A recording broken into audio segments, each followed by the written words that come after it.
Hello and welcome to MCC Third Season TV International Show. My name is John David and I'm the Business Department Coordinator, and also I'm the host for this show.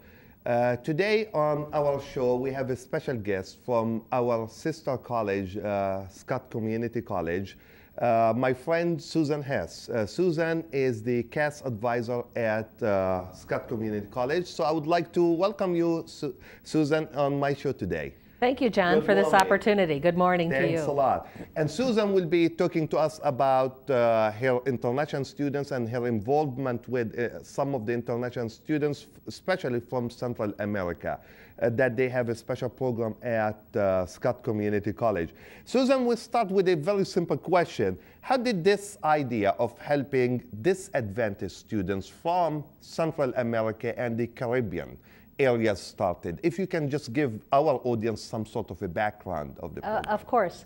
At the time, President Nixon, so it goes back a long ways, decided that we needed to see what we were doing with our nearest neighbors in the region of Central America and the Caribbean to outreach and to help these developing countries. And so a bipartisan commission was appointed by the president, which was headed by Henry Kissinger. Wow. And this committee came back and reported that we were doing very little in this area, even though they are our nearest neighbors, to help. And so it was decided that one thing that the United States could do to help these countries develop in a positive way would be to provide educational training in areas that had been identified to be in need for young people, ages 18 to 24, with very limited or really no opportunity for further education beyond high school, to learn a significant skill, technology, or ideas that would allow them to return home after training and benefit their entire community. And the program, when it initially started in 1985, was called CASP. That stood for Central American Scholarship Program. And countries at that time were targeted only in Central America. The program expanded quite a bit in 1989 to be called CASS. That stood for Cooperative Association of States for Scholarships.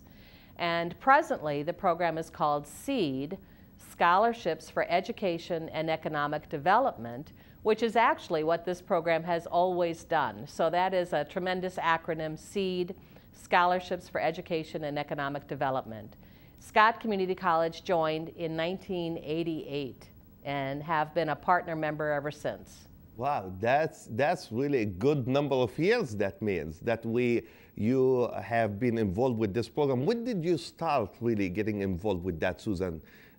Is it from the beginning, 1988, or? Actually, the program started at our school in Bettendorf in fall of 1988, and I came on board in January of '89. Wow. And I have been in this position since then. Oh my God. We'd have over 200 students from probably over 16 countries that have participated in our program and returned home and made a positive difference as agents of change in their home countries. Well, I'm glad to hear that, and I'm glad that you are sharing this really remarkable story and information with our audience, because not too many people knows, as I always say, knows about programs that we have at our district here and our three sister colleges, Muscatine, Scott, and Clinton, and it's really great to have this story today to share with our audience.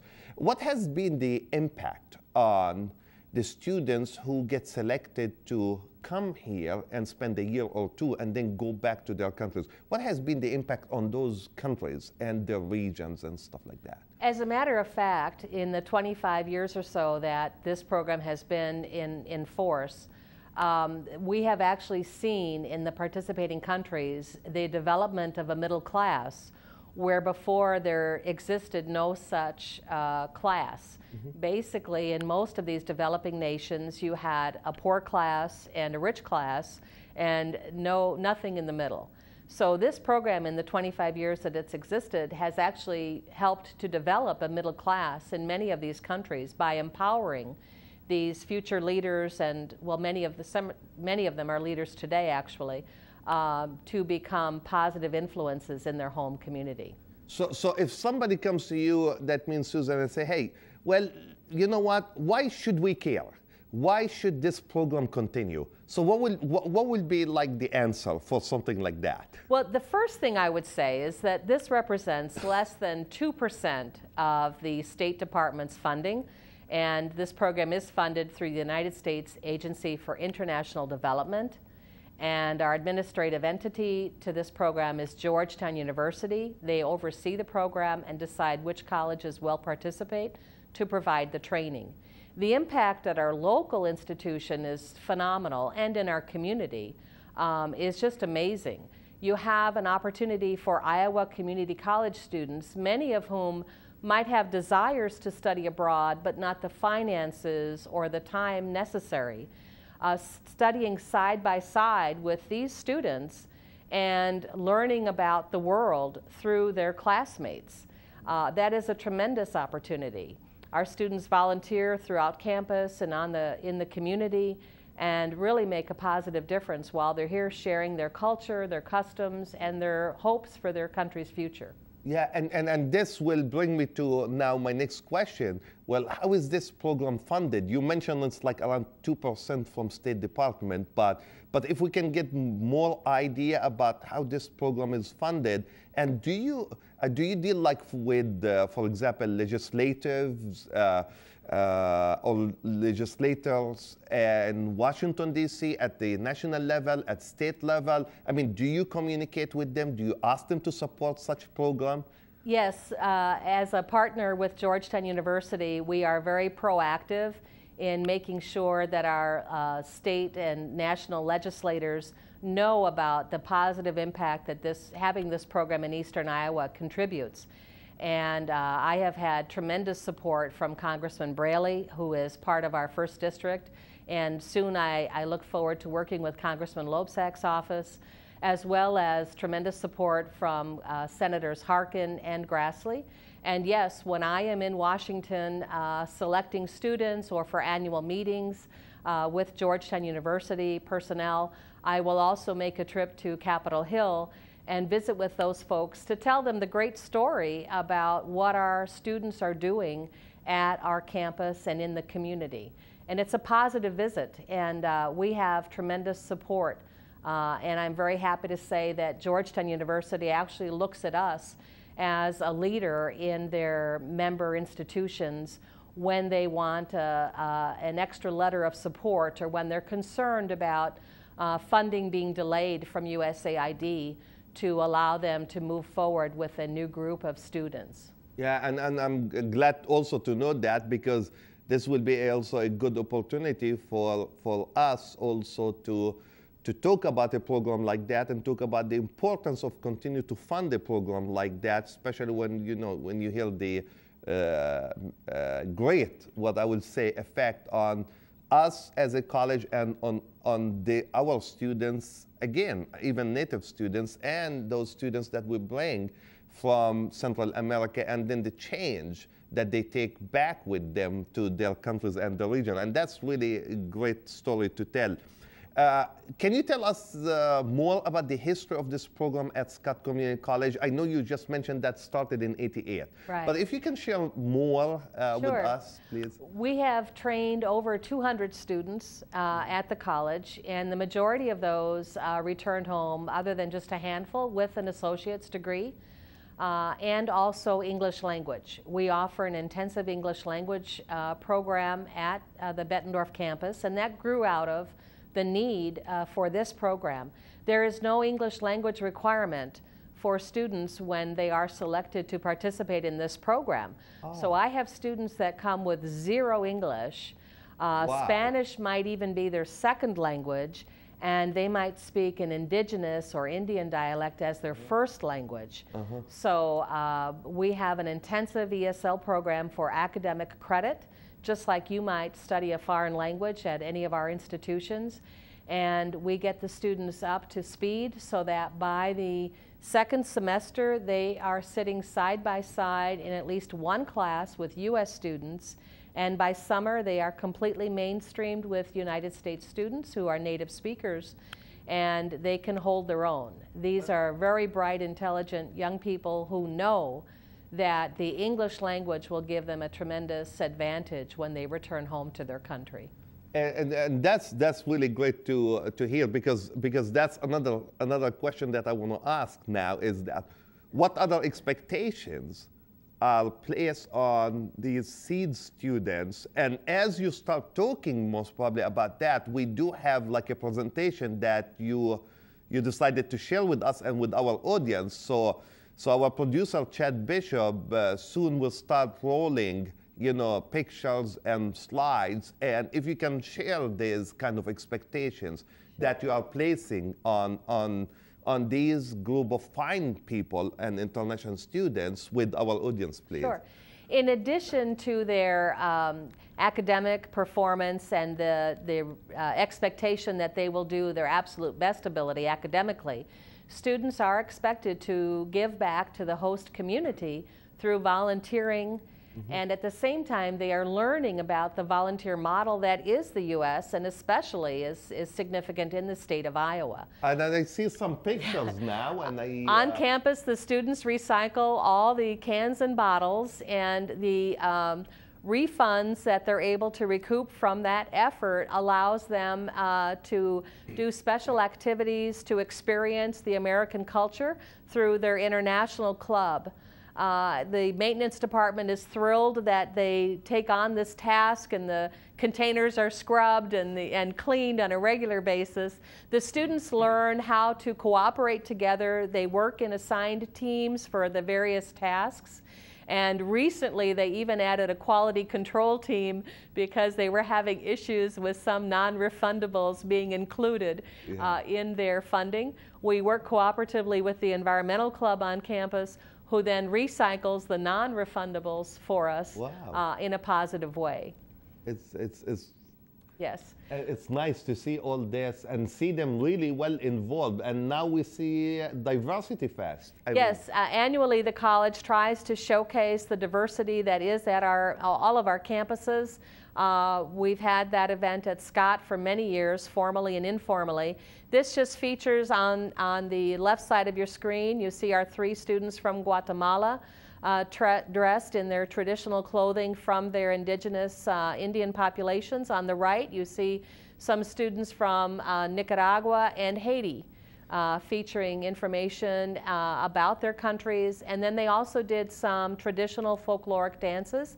They are dressed in traditional clothing that they brought from home for just such events. We go out to area schools and share the culture with the area community. And I remember, Susan, they participated in our Diversity Day here at MCC several years ago, and they did really a great job. And they were even they were featured on the first page or the front page of Muscatine Journal. So they did really a wonderful job. And I'm hoping that this year in our Diversity Day that we will have some of them also to come and share that with us and share their experience, their dances, their heritage also too. And hopefully we'll be able to work that out with their academic schedule. That's always the challenge for us, John. Yeah, yes. It's always. Okay. This is an experience in East Moline. They celebrated the bicentennial of Mexico's independence, and we have 2 young men from Mexico who volunteered our 2 young ladies from Nicaragua, taught them traditional Mexican dances, and participated in an event in East Moline. We participated in the Girl Scouts World Thinking Day. The Girl Scouts of Eastern Iowa and Western Illinois host a World Thinking Day in the spring. Almost 1,000 young girls from kindergarten, Girl Scouts from kindergarten through high school attended that event. We had participatory games at our table, Spanish bingo. We had bookmarks that the students had made. We had tortilla making. The young girls had a good time. We had folkloric costumes they could put on and take photos. And then our students also performed some traditional and some current dances that the young girls might see if they traveled to the students' home countries. They are always busy that night. We are always busy. The International Club, with support from Student Government Association, sponsors a monthly event called Go Global. And in our first year, the students are with us for 2 years. In the first year, that monthly Go Global activity is more like a party or fiesta, celebrating the students' home culture, country. They prepare traditional food to share, snacks.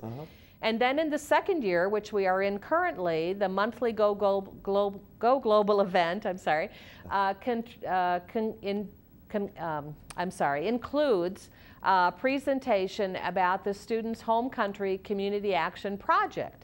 A shortfall that they developed in their home community before they came to the U.S. that they are creating a business plan to correct and rectify.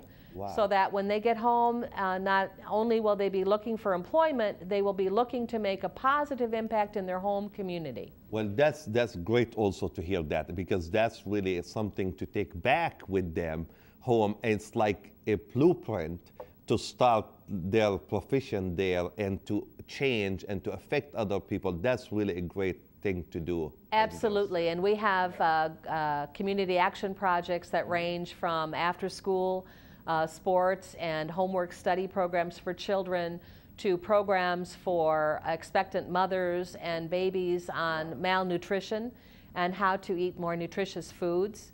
I have a young man from El Salvador who is looking to create an inclusive farmers market in his home community of Jicalisco in El Salvador, because the only opportunity for disenfranchised farmers now is does not include them. It's really the richer farmers that are able to be included. And he wants to include every farmer and make it safe for them, instead of going from door to door, which is very risky in a violent area, to have one location where the entire community can benefit and appreciate the efforts that these agriculturalists are making. Great news, they are learning. Yes, they are learning, and they're applying the skills they're learning in business classes to the real world. Are they mainly all business major students? They are all studying small and medium business management and marketing. Perfect. Yes, Okay. yes. Okay. This is an activity at the college sponsored by the Volunteer Club on campus, which we are very happy to help with.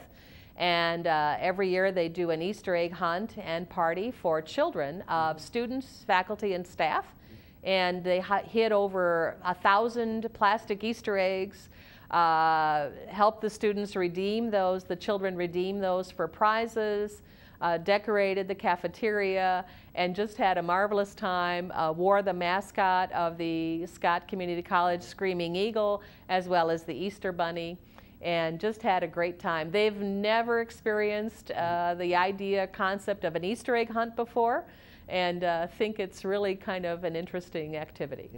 Yeah, that's really very interesting. This spring in Bettendorf, there was, and as well as Davenport and the whole Quad Cities, there was some serious concern about flooding. And so I took a group of students and my assistant to the Bettendorf Maintenance Center, where we filled sandbags. In this day of high technology, the students were quite impressed with the low technology of using a ladder and safety cones that had been had their ends removed to conveniently and in time-wise fill sandbags. And especially I remember my Rainey from the Dominican Republic saying, wow, all the technology, the fancy sandbag machine that someone created, and we're filling just as many sandbags by using the ladder and a shovel. And she thought that was very significant, to realize that it was not always about technology. Sometimes it was just about volunteering. Definitely. You are definitely right. Yeah. This summer we were very fortunate to be visited by a graduate of our program. He graduated in 2006. He is working in Nicaragua with a tobacco manufacturer, and is in charge of their international sales as well as their tourism at their tobacco company, the Safari Tobacco Company. Actually, it's in Esteli, Nicaragua, Pedro Gomez. And he shared some words of inspiration to the students and has been very successful. He is the only Nicaraguan working in the major industry of Nicaragua in a tobacco company where he is not working on the floor of the factory doing manual labor or out in the fields. Wow. He is a manager and an executive in this company, and this spring at the National Cigar Festival in Nicaragua, Pedro actually translated for the Vice President of Nicaragua. Wow. To the audience that was there from all over the world to celebrate tobacco.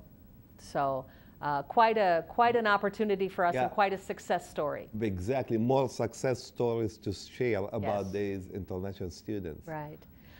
This fall, we are always looking for ways to give back. I read an article in the paper that explained that Kids Against Hunger Quad Cities has 3 countries focused this year to distribute the high-protein food packages: Haiti, Nicaragua, and, I'm going to forget the third, Haiti, Nicaragua, and Honduras. And having students from all 3 of those countries seemed like a natural opportunity for our students to volunteer and help. We spent World Hunger Day, October 1st, at St. Ambrose University in the gymnasium packaging hundreds and hundreds of packages of high-protein food supplements that will go to Haiti, Nicaragua, and Honduras to help feed. My Honduran student Sandy has made a connection with Kids Against Hunger in her home country of Honduras and is already working on possible employment with them in Honduras because of the local activity that she volunteered with here in the Quad Cities. Perfect, perfect. This fall, Scott Community College at Bettendorf celebrated our 45th anniversary, and the SEED students volunteered to assist in the evening by clearing tables, serving, running silent auction items to the winners, and had a marvelous time helping out as part of an event planning class. But really, even without the event planning class, they would have been happy to have done that. Most of them had never participated in such an event before, so it is another opportunity to educate them outside of the classroom with a skill that might take them beyond into their working career. Also this fall, the Day of the Dead is a huge celebration. It's actually the 3rd largest holiday in Mexico. And our students volunteered at the Dia de los Muertos, which is the Day of the Dead, at the Putnam Museum, and also a follow-up activity they hosted at the Putnam called the Bella Katrina, which is the large skeleton statues made of paper mache. They hosted children's activities and also answered questions and shared other information about how the Day of the Dead is celebrated in their home country. This spring, the SEED students and myself attended a Midwest Leadership Conference at Kentucky with another one of our member SEED schools and actually 4 other colleges that participated in the program. Our students participated actively in seminars and workshops and also presented a workshop on the fish philosophy to about 60 of their peers. Good. Well, I'm really amazed by all the success stories that you shared with us today, Susan. And I'm sure, you know, without your leadership, and your active role that you take usually, and I know you very well. I mean, I know how persistent of a person you can be. I mean, and just like you follow through on almost everything you work on. So thanks for definitely, you know, the participation of your students, you also in programs like that. My next question is, what does Scott Community College get out of, you know, being part of a program like that? I think the biggest benefit for us at Scott Community College is many-fold. Our students, as I mentioned earlier, our Iowa students that might never leave Iowa have the opportunity to meet and get to know firsthand a student from another country. The faculty at Scott are very proactive, as I'm sure you are, John, in your own classroom, of using our students as a resource and inviting them to share how is that done in your country, so that the Iowa students can benefit from comparisons and contrasts of how that business concept is applied in their home country, what is relevant, what is not in their home country. And I think it is adding a tremendous value to our Iowa students that are able to see that the world is global, and it gives them a little bit of an opportunity. We've seen a tremendous increase in the number of students studying Spanish at our campus. City bus ridership is up. These students are not permitted to drive as part of their scholarship requirements, and they take the city bus everywhere. And they have become the local experts and will tell their U.S. classmates how to take the bus and where to catch it and what time. And I even know that they sometimes will even ride along with a U.S. student who's very nervous. Perfect. So that they are comfortable taking the city bus. They also live with host families in the first year that they are with us. And while living with those host families, make an impact with that family, their community, their neighbors, and sometimes even bring those host families connection to the college that they've never had before. So I think the impact for the college is many, many fold. But I do think that they add a real value to our campus and our community that enriches everyone that comes in contact with them. I hope the program can continue for many years to come at the college. Me too, and I agree with you. They add the colors to our campuses, definitely. I mean, Susan, I would like to give you a minute or two, and this is your 1 or 2 free minutes without me asking any questions, and you can share wherever you want to share with us. I just want to say that I appreciate Eastern Iowa's commitment to this program opportunity that we've been fortunate enough to have at Scott Community College in Bettendorf. The impact that we are having by bringing these disadvantaged youth to our campus and our community, impacting their lives in the classroom, outside of the classroom, demonstrating volunteerism, free trade, democracy, the principles that make our country and community what it is, will go far beyond what we could ever imagine, I am sure. We are making lifelong friends of these young people, and even when they go back home and they've been there for 10 or 15 or 20 years, they think kindly about the U.S. and about Iowa and about the Quad Cities. This is a part of the world that is still developing, that easily could go in a less than positive direction as far as U.S. Considerations. To have a young person who can eloquently speak about their personal experiences in the U.S. and correct someone who might be speaking ill of the U.S. because I lived there, I studied there, I have friends there, I have family there, you are incorrect. I respect your opinion, but you are not correct. Let me tell you how it is in Iowa. Let me tell you about the wonderful people that I met in Eastern Iowa and throughout the United States. I think that this experience creates a tremendous bridge of friendship and peace. If we're ever going to have peace in the world, this is the way to do it. You educate and train young people who will train their children and their grandchildren in positive ways that will eventually make a positive difference in all of the countries that participate. Well, Susan, thanks a lot for being on my show this morning. I really enjoyed listening to your story, your involvement, and the student success stories that you shared with us, with me, with our audience again. And all the stories and the activities and the volunteerism as a concept that they are learning here and taking that back with them, hopefully to apply in their homelands and in their native countries.